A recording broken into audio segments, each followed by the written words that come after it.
it's one thing to pay attention to this little girl, Angel Reese, when she's winning national championship. All right, that's fine. She goes into the WNBA and has been a complete pain in the ass. She's ridden the coattails of Caitlin Clark to some level of fame. In fact, I think she's on like a Reese's Pieces chocolate candy cereal box. Whatever. Yeah, but I've had enough. I mean, honest to God, now she has taken to two things that, well, most women go to in sports when it's not going their way. Shaking their ass and calling people racist. Angel Reese is now wearing, well, I don't know, far too little clothes. Put some clothes on, young lady, and act like an adult. But what she's really doing is following the playbook. It didn't go well for me. White girl is successful. White girl, more popular. White girl must be bad. Bad white girl. We see it in politics with bad orange man. And, of course, your fans are racist. You racist. Damn it. All of them. Here's a TikTok. And it's so ridiculous, though, and I kind of dig it. Here's a TikTok and Angel Reese's comments below. Oh, my God, what are we going to do? Oh, I am all in white people's business this week. Like, first Taylor Swift, now Caitlin Clark. So Caitlin Clark liked the Taylor Swift post. You know, the Taylor Swift post. And baby, all of a sudden, all of her alleged fans are withdrawing support. Like, they wanted her to be the face of racism so bad. Whole time, she just wanted to play basketball, get her sponsorships, and go home. Like, turns out she doesn't want to be the brand ambassador for hatred. And this really confirms that a lot of people were never Caitlin fans. You were just Angel Reese haters. Let me say it again. You were never a Caitlin fan. You were an Angel Reese hater. You didn't care about Caitlin Clark's skills. You like the fact that she was a white woman performing exceptionally well in a sport dominated by black women. So instead of appreciating Caitlin for being an incredible, talented player, it was all about being anti-Angel Reese. That's not weird to y'all? Y'all think that's weird? So some idiot laying in bed says something, and we're supposed to answer her stupidity. That's what that is right there. That's what that is. Some idiot laying in bed, saying stupid stuff, and away you go. You left no crumbs. Oh, boy. Okay, that's Angel Reese's response. That means that you're right. I agree. You told the truth. Well, you know what? All right, let's just say that people, these idiots are true. So what? Who cares? No, nobody is a Caitlin Clark fan because they're against Angel Reese. Like, I've been to the games. There isn't anybody that cares about Angel Reese, but there are a ton of people that care about Caitlin Clark. But just as some woman talks like this and talks real fast laying in bed. You just go, hey, idiot, get out of bed. What are you doing? I don't know. A normal person with an ounce of common sense can watch this video and see it for what it is. A gross attack on people who simply like enjoying Caitlin Clark play. That's what I am. I like watching Caitlin Clark play. I think Angel Reese, fine, who cares? Don't care about any of these other women in the WNBA. Not a chance in hell I'm going to New York and I want to go watch the Liberty play, or I'm going to Phoenix and I want to watch Die. There isn't one single interesting woman playing in the WNBA to me. Maybe not to some woman. Isn't that funny? No. I'm not answering that idiot. There isn't one single woman in the WNBA that's interesting for me to watch play. A mid-range jump shooting Asia Wilson and how great she is. She's not great. She's okay. I mean, she probably could start on a few boys' teams out here in the country, but none here in Indiana City. But Caitlin Clark's interesting. And if that pisses people off, that's fine. Now a normal person with an ounce of common sense can watch this video and see it for what it is. A gross attack on people who simply like enjoying watching Caitlin Clark play basketball. What was Reese's response? Nah. Instead of denouncing the post or not paying attention, she showed full support for it and wrote in the comments, you left no crumbs. That's slang for saying someone nailed it. I'm sure we're all racist for making fun of how the woman talked while laying in bed. That has to be racist. I mean, I make fun of hillbillies in southern Indiana. I make fun of the D's, them, and dozers up in northwest Indiana. Why wouldn't I make fun of some idiot laying in bed? I mean, what are you doing? You know, it's a tired story. It really is. We understand the legendary OG lesbians, the African-American lesbians, the African-American lesbian fans of the WNBA who have not grown the league even a little bit in 27 years are all upset. We understand that the world that we live in can easily be defined by white racist, white bad. You're rooting for a white guy, bad. You're wearing a Make America Great Again hat. Think about that. Make America Great Again. Oh, you don't understand. That has racial connotations. No, it doesn't. Hell, presidents going back to Reagan in 80 said the same thing. But we understand in this world that the easiest thing for really stupid people like Angel Reese to do is to claim racism. When it's not going well for you, claim racism. When it's going well for you, claim victim/racism. We get it. We understand. And frankly, I just laugh at it. I know we're all supposed to take it serious. And racism, real racism, is serious. Very serious. And sure, it's still here. Black to white, white to black. Racism is everywhere. But not here. I mean, what are you, nuts? Well, I went to a Fever game. And I saw a bunch of little kids wearing 22 jerseys. And if this idiot thinks it's because of, well, I'm wearing this jersey because I don't like Angel Reese. I think if you ask most of them, they'd say, who's Angel Reese? What's an Angel Reese? There's no problem. I mean, it bothers African-American people to their core that a white girl and a white man, Jokic in the NBA, is playing basketball. There's no racial sovereignty. There's no racial exception that, hey, black people are supposed to be better than white people at basketball. That's crap. I remember going around Gary, Indiana, kicking every brother's ass that I saw, then laughing at him while I did it. A lot of us did, white guys. A lot of black guys kicked our ass, too. It's part of basketball. But there's no damn birthright. And boy, does it piss black people off. I mean, it pisses them off, and they can't even see straight. Angel Reese's team sucks. Angel Reese can't make a basket. Even African Americans are starting to make videos of their friends missing layups, throwing the ball over the backboard from 2 feet. And boy, does it piss them off. It pisses the ignorant off. The ignorant are those, white and black, that can't see, hey, look, Angel Reese has had an impact on the WNBA. But we've seen Angel Reese. We've not seen Caitlin Clark, and I'm not talking about race. I'm talking about the style of play. I'm talking about the way she goes about it. We just haven't seen it. And boy, does that piss, apparently, the African-American community and Angel Reese off. Don't let it piss you off.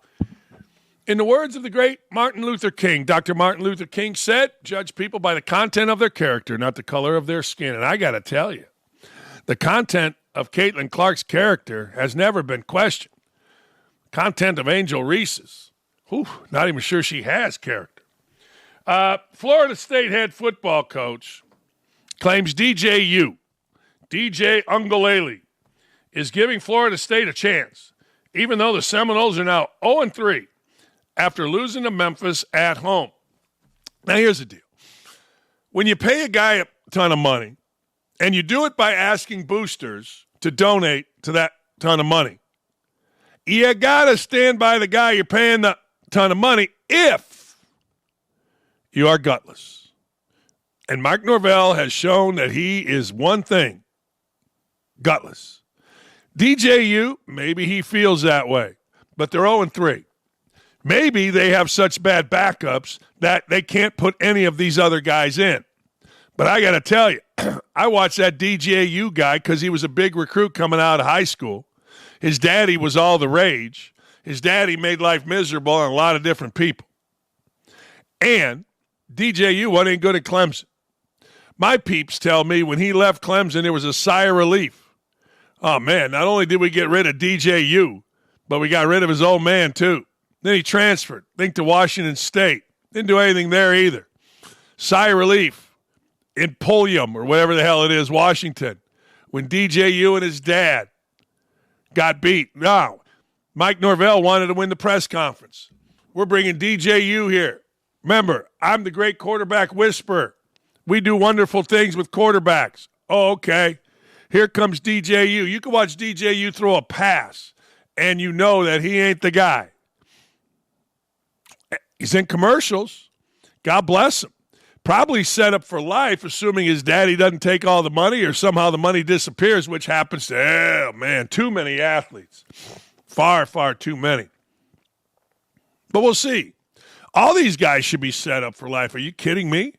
Arch Manning should be set up for life, and he scored one touchdown. Everybody jumped up and down, standing on their head and crap snowballs.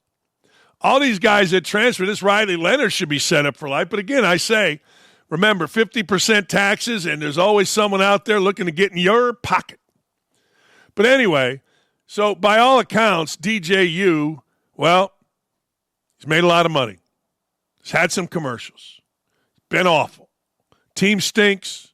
And when you bring in a quarterback and their daddy, man, that ain't great. Remember, Caleb Williams brought in a quarterback and his mommy, to the point where even the other night when Caleb Williams was on Sunday Night Football, they opened up with his mommy.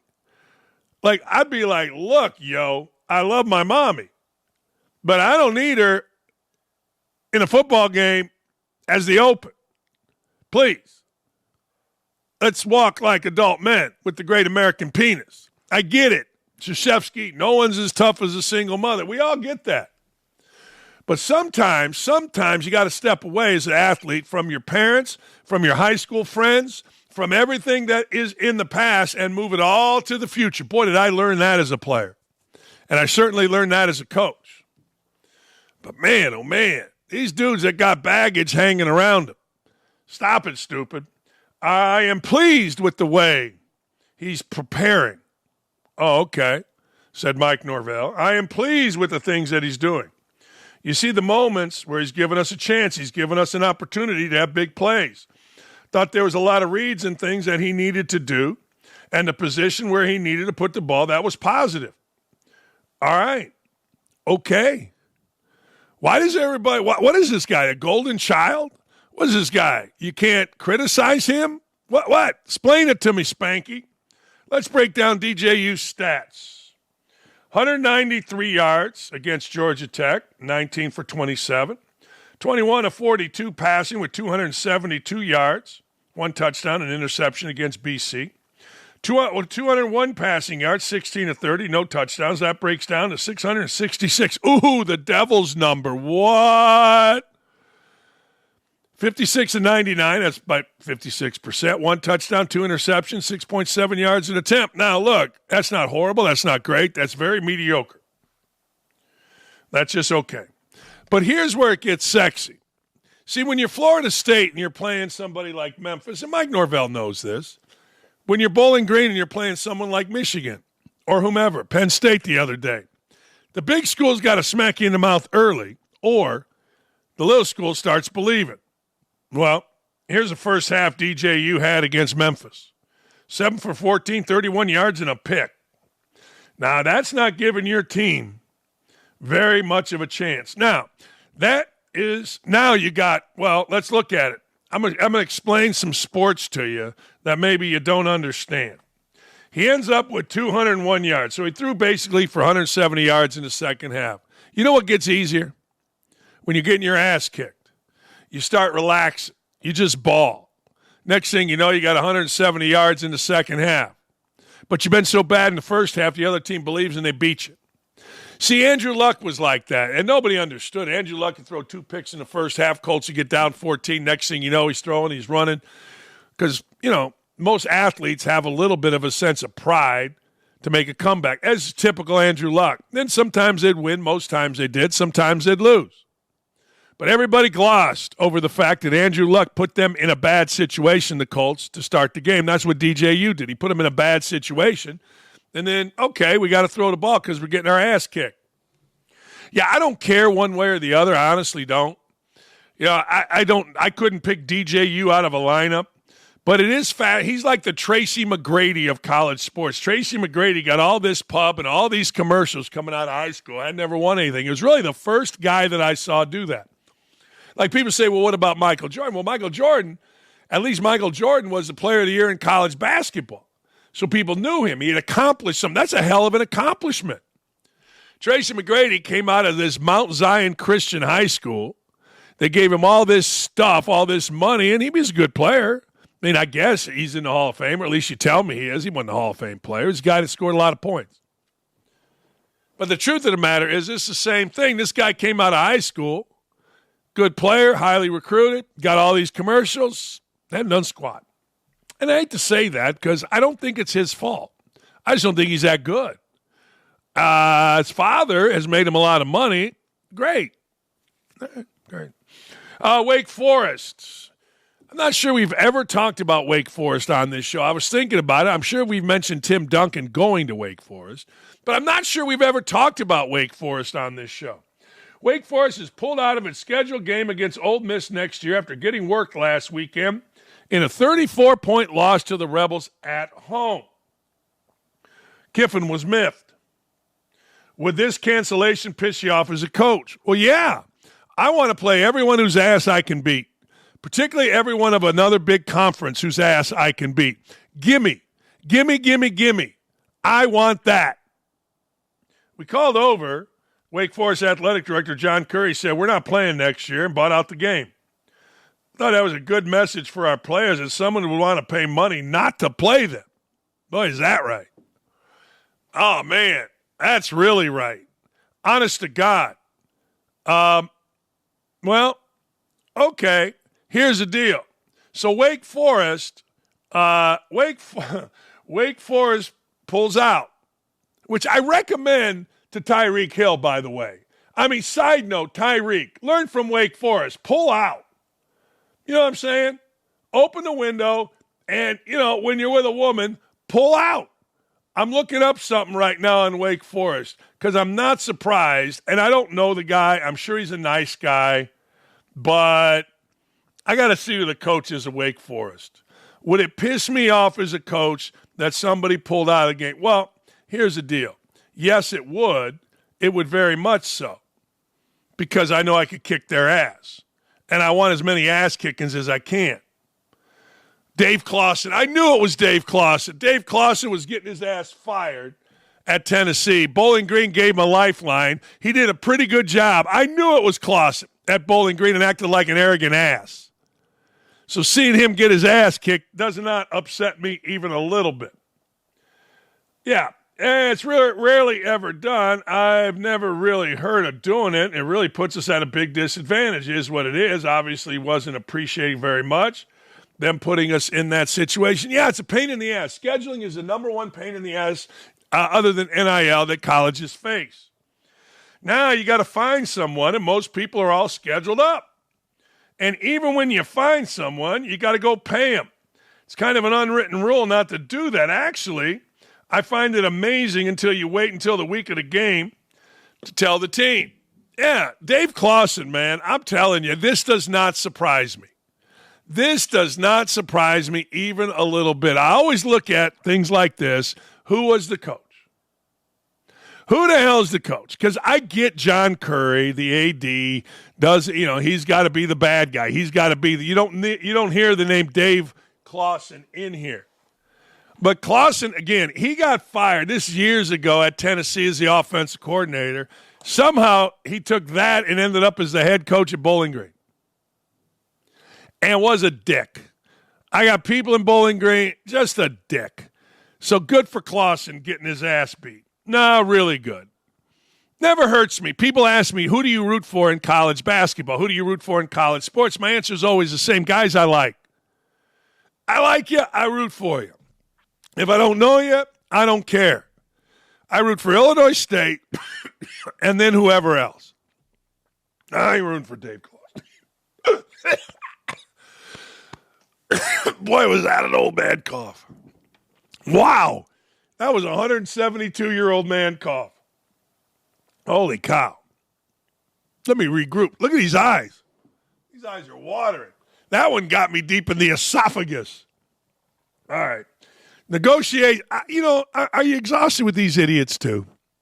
I hate to say idiot all the time, but are you tired of the whole Live Tour, PGA Tour? I want to watch that full swing, but if I never see Justin Thomas's arrogant, smug ass, that would be good. Uh-oh. What's in my ear? What'd you guys do? If I never see Justin Thomas's arrogant, smug ass, that would be just fine with me. I'm sure he's a nice guy. All the golf guys say he's a nice guy. I'm sure he is. Live Tour, Saudi Public Investment Fund, Live. The negotiations could fall through because of, wait for it, money. Money. After the two sides announced a framework agreement. Remember a year ago, June? There was a framework agreement. Rory McIlroy was sad. Justin Thomas was mad. Everybody was glad. Look, you dudes are making millions playing golf. You're flying private jets playing golf. You're superstars playing golf. Shut the fuck up. Get yourselves together. Get one tour. Make your money and let's go. Or, here's the second part. Shut the fuck up. Have two tours and shut the fuck up. How about that? That's pretty good. Representatives from the PGA Tour and Saudi PIF controversially met in New York last week looking to inch closer to a deal that would end what many have said is a civil war in golf. Oh, shut up. Just everybody shut up. Between the Tour and Live Golf, in which the Saudis solely fund. These meetings in New York were just the latest in a long line of meetings that have already taken place, resulting in close to zero public-facing updates. Good. Shut up, get the deal done, and don't talk until the deal's done. I don't need to hear some frickin' billionaire golfer talking, Rory McIlroy, who's shitting the bed when he plays actual golf. I don't need to hear world's number 3 billionth player, Justin Thomas, after he hooks another one out of bounds talking. I don't need none of it. I want to see golf on Sunday. I don't give a damn what you do to get me there. But shut up and get a deal done. Or shut up and don't get a deal done, and then shut up. I think a lot of people feel that way about me, but you'd be an idiot. According to people familiar with the situation, who spoke with the outlet, the biggest holdup of late that has slowed down negotiations centered around how to reintegrate players back into the PGA Tour who left for Live Golf and ensure some financial parity. Meaning, hey, yo, boys, you left the tour. You made big money. You want to come back to the tour? You got to pay big money, which doesn't seem right. Simpler terms, some tour players want to see Live players buy their way back onto the tour.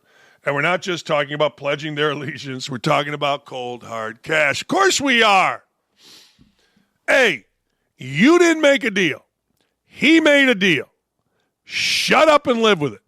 I lost 2 bets last night. My boy Sackman sent me a note. Hey, man, apologize. My baseball bets suck. I don't care.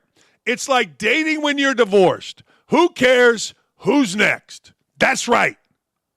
Shut up. Everybody but me. Any talk show host, don't shut up. But all these little punk-ass PGA Tour pains in the ass, shut the lid. What's that guy's name? Robert Drummond, that everybody liked on that full swing? What a jackass he is.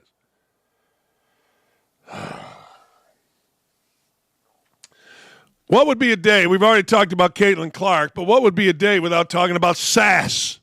Stephen A. Smith. Stephen A. Smith talking about the Bryce Young era in Carolina. Now, let me say something about Bryce Young. Bryce Young, did they not scout Bryce Young? Or if they did scout Bryce Young, who did the scouting? It's like the mafia. If I bring someone into the mob and that guy turns out to be a snitch or that guy turns out to be a cheat, a liar of our organization, I got a problem. Why? Because I brought him in. See what I'm doing here? So who brought Bryce Young in? That would be the question that I would ask. You guys all see Louis Riddick on TV. Louis Riddick was a scout with the Philadelphia Eagles that could never get promoted. Why? He was a bad scout. Horrible. My boy Ryan Grigson leaped him, became a general manager. People inside the NFL know that Louis Riddick is bad at his job and very unpersonable. And you're always waiting for, what's the word, racist to come out of his mouth. So what I'm saying is simply this. Sometimes these scouts are dumber than us. Those of us that play fantasy football, those of us that watch football. I'm watching Bryce Young. I thought he was really good. But I don't know. I thought he was really little. I remember watching him in person against Tennessee. I'm like, whoa, he's little. Who's ranking the rankers? Who's scouting the players? Stephen A. Smith says he may be the biggest bust in NFL history. And Jamarcus Russell, he of the cough medicine addiction. I liked cough medicine when I was in college. Had codeine. It was nice. Anyway, here's what Sass had to say.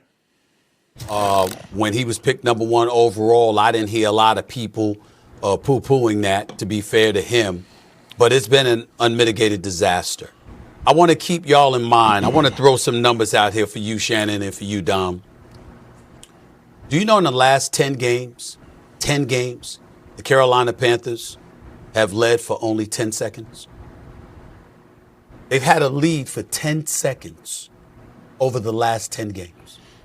I mean, that is an atrocity, okay? We're looking at Bryce Young right now. You're talking about among 32 quarterbacks with at least 250 attempts. His record is 2-16, worse than the NFL. 59.3% completion percentage, dead last. Under pressure.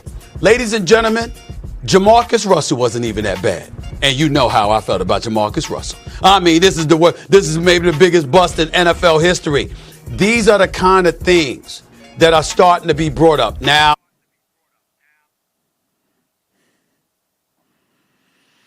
When you're compared to Jamarcus Russell, things aren't going well. That's all I got to tell you. Things aren't going well.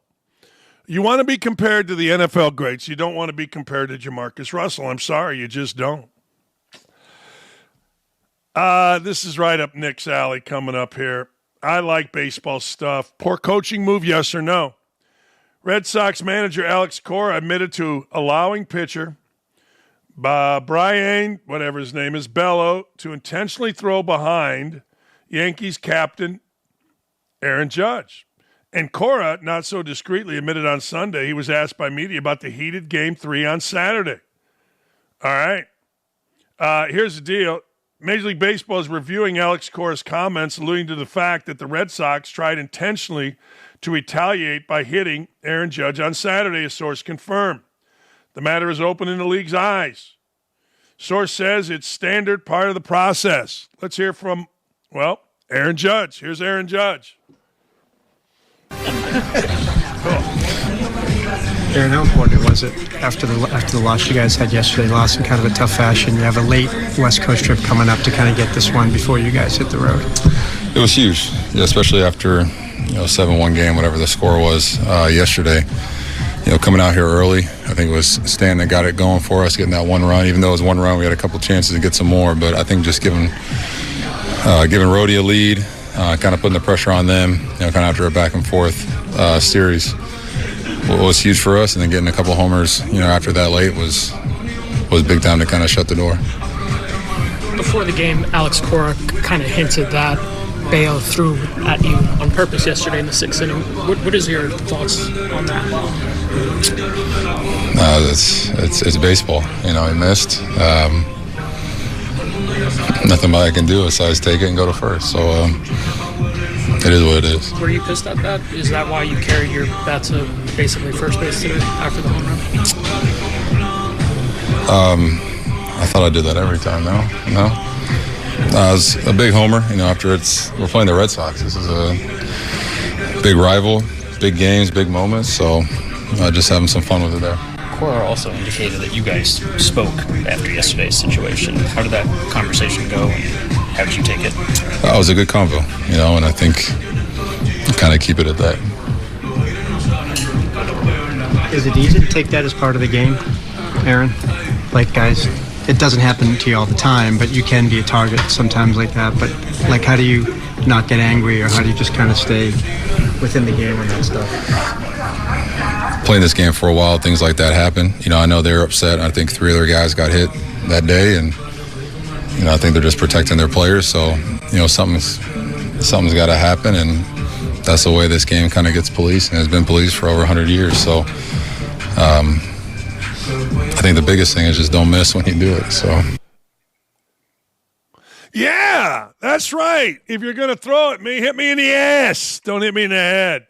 Look, the game does police itself in many ways, and I get it. The young bucks, this is crap. No, it's not crap. See, one of the biggest things about baseball, and I've said this forever, I'm going to bring Nick in here in a minute, but one of the biggest things about baseball is fear. There's got to be a fear in the batter's box. If a guy settles in, he's not afraid of getting hit. This is what I always said about Barry Bonds. You can talk about steroids. No question steroids help. But Barry Bonds is a left-handed hitter, was able to wear body armor on his right side. Well, that takes away the fear. I've got body armor. I can get hit, and it's not going to hurt. Anybody that's ever played baseball understands what I'm saying. You settle in against a guy throwing 95, and a guy's a little wild, Nuke LaLoosh from Bull Durham. If you settle in and you're uncomfortable, that's a hell of a difference than settling in against a 75-mile-an-hour pitcher who's trying to break off curveballs. I mean, you're much more comfortable against that. Now, maybe you're not a good hitter against that. Don't get me wrong. But fear is a big part of baseball, and I will always support throwing behind somebody anytime, anywhere. But you know what? I don't have to get in the batter's box. I stopped playing fast-pitch softball because I felt like I wasn't seeing the ball worth a damn. I had depth perception issues, and I'm like, I ain't getting killed out here. That's fast-pitch softball. That's not Yankee Stadium with 50,000 people going nuts playing against the Red Sox. Are you kidding me? I'll tell you this. This is my philosophy, and you know what? If you don't like it, I get it. My philosophy was during the game, I don't give a damn what I got to do. I'm trying to win the game. When I was coaching twice, I had people, one an AD and one a president, tell me that I was being rude, vulgar, and he were right. I couldn't argue, but I didn't care. It's how I coached my team. Hey, I'll apologize after the game. I'll go and see the other coach after the game. I don't give a rat's ass. While the game is going on, I'm there to win the game. And I don't give a crap whether or not I throw behind a guy, at a guy, inside, outside. I don't give a damn what I got to do. I got to win the game. Hey, Nickelodeon, is baseball policing still a thing? Policing itself? No, I think the players in it. What happened? You turn us off? I don't have you anymore. Oh boy, I'm a real mess today. I got you now. I got you now. Are you a mess? I think I'm always a mess, but this show keeps me going. All right. What do you got? I think the players are doing a pretty good job at policing it. I think sometimes that the league goes a little far and beyond with their punishments or their regulations, and especially the umpires. But I don't know. I think the players do a pretty good job at like doing things for themselves, helping their team win or defending their players. I don't have a problem with Brian Bello throwing behind Aaron Judge. I thought Aaron Judge handled that pretty well. I thought he handled that interview. You know, you can't whine, you can't bitch, you can't moan. You just got to simply stand up there and answer the questions. And I think Judge did a great job of that. I do. He did. Yeah. I think more players need to be like Aaron Judge. They know the game. They know what's going to happen. If, they understand that moments like this are going to happen because that's just the name of the game. Plus, he also plays for the Yankees, and he's up against the Boston Red Sox, who have historically had their rival for a century. So he reads the room well, and he knows what to say and what not to say. Yeah. No, I mean, a lot of guys don't. I think I do. I think that he is the next, well, he's already Derek Jeter. He handles it well and everything else. All right, before we go to break and we bring in Brock Hewitt, I want to talk for a minute about P. Diddy. It was a few weeks ago or a month ago where I'm like, wait a second. They were stopping planes. P. Diddy had where you at, P. Diddy? And I thought to myself, actually 2 days ago, to my wife, hey, whatever happened to all this stuff with P. Diddy? My reaction was, they probably let him go. I mean, let's face it, in the post-George Floyd, fentanyl-driven, rape, rob, shoot, but be a martyr era, they probably just let Diddy go. But Diddy wasn't let go. They were getting evidence on Diddy. Diddy was having freak-offs. Diddy had 1,000 bottles of lube. God bless Diddy. Now, what a pig you are. Look, I have a friend who was on the set, not a director exactly, but kind of all those videos, rap videos around the pool where everybody's half naked, shaking their moneymaker. And he's like, yeah, this is just ridiculous. Everybody gets drunk, high, and it's a freaking orgy. All right, fine. That's different. P. Diddy is like holding people against their will. P. Diddy is like, I don't know, making people do things. And I understand it. You know, young women, young men, they're opportunists. They feel, you know, Diddy's like a cash tree. Hey, Nick, you ever been in a freak off? No. The only time I've ever... No. No, we'll save that for another time.